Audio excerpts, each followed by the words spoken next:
Le but du réseau L'Enfant congolais du futur. Nous avons parlé de la vision, c'est-à-dire créer une société saine et prospère. Nous avons parlé du message qui mène et qui nous rappelle cette vision. L'enfant congolais du futur, éduquons-la, éduquons-le ensemble, ou alors ensemble, éduquons l'enfant congolais du futur. Alors parlons du but. Notre but primordial est de développer les richesses et les valeurs humaines au Congo, avec un impact positif qui va atteindre une partie de sa future diaspora et aussi nos pays voisins. Sans ces richesses humaines, qui sont nourries par nos quatre piliers, connaissance, sagesse, imagination et transmission, le développement matériel va rester fragile, avec plein d'injustices et complètement inégal. Mettre l'accent sur ces valeurs humaines, c'est créer un développement matériel qui soit juste, complet, croissant, épanouissant et innovant au service de l'homme et de son environnement. Alors, quels sont les moyens qui nous permettent d'atteindre ce but, qui nous permettent de nous rappeler du message, qui nous permettent d'arriver à cette vision, ou du moins de nous rapprocher de cet idéal qui est la vision de l'enfant congolais du futur? Les moyens. Alors pour atteindre cette vision, nous allons utiliser ce que nous avons appelé les quatre piliers. Nous en avons parlé dans l'audio précédent. La connaissance, donc c'est le fondement. Nous devons acquérir et partager des connaissances pour progresser. Il ne sera plus question uniquement d'étudier pour terminer les études et croiser les bras et les neurones une fois qu'on a obtenu son diplôme, mais étudier pour poursuivre l'étude. Pendant les études, nous faisons l'étude. Après les études, nous poursuivons l'étude. Et même, si possible pour les parents les plus éclairés, avant les études, quand l'enfant a déjà 5 à 6 mois et 7 mois, dans le bébé, commencez déjà l'étude. Ça va? On en parlera bien sûr plus tard. Alors je rappelle donc, connaissance, c'est le fondement. Nous devons acquérir et partager des connaissances pour progresser. Alors le deuxième pilier, c'est la sagesse. Nous en avons parlé. La sagesse ici, c'est utiliser cette connaissance de manière éthique et réfléchie pour que ça serve soi-même et que ça serve les autres. Voilà, c'est donc là le prérequis pour une culture où nous pouvons donner naissance à des élites tant politiques, militaires que dans d'autres domaines, donc des élites plus éclairées.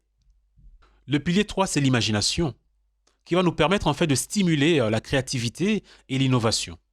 Donc deux facteurs qui vont nous aider à trouver de nouvelles solutions. Ça va, qui vont nous aider à inventer ce qui n'existe pas, à inventer une société qui n'est pas encore là, mais une société justement où l'idéal est la société saine et prospère. Nous avons un quatrième pilier qui est la transmission. Par la transmission, c'est donc passer nos connaissances et valeurs aux générations futures. Dans le cas de la transmission, posez-vous la question. Cette connaissance, est-ce que je l'ai transmise? Cette sagesse, est-ce que je l'ai transmise? Cette capacité à l'imagination, est-ce que je l'ai transmise? Donc, le pilier 1, connaissance, on transmet aux autres. Le pilier 2, sagesse, on transmet aux autres. Le pilier 3, imagination, on transmet aux autres. Il s'agit ici en fait de transmettre ces valeurs aux générations futures. Et ainsi, on va retrouver l'ADN qui était la société de nos ancêtres, qui était résumé en cette maxime. Quand un enfant grandit, c'est tout le village qui l'éduque. Pour qu'un enfant grandisse, il faut tout un village. Et en ce 21e siècle, ce village, ce sont les habitants de notre rue. Ce village, c'est la diaspora qui nous lie et qui nous suit. Ce village, ce sont nos compatriotes d'autres villes qui nous lisent ou qui découvrent ces petits audios ou qui découvrent nos livres guides. Alors, où que vous soyez, vous pouvez contribuer à éduquer l'enfant congolais du futur. Parlons de l'échéance la plus proche. Alors, cette vision a besoin de temps. Cette vision a besoin de temps.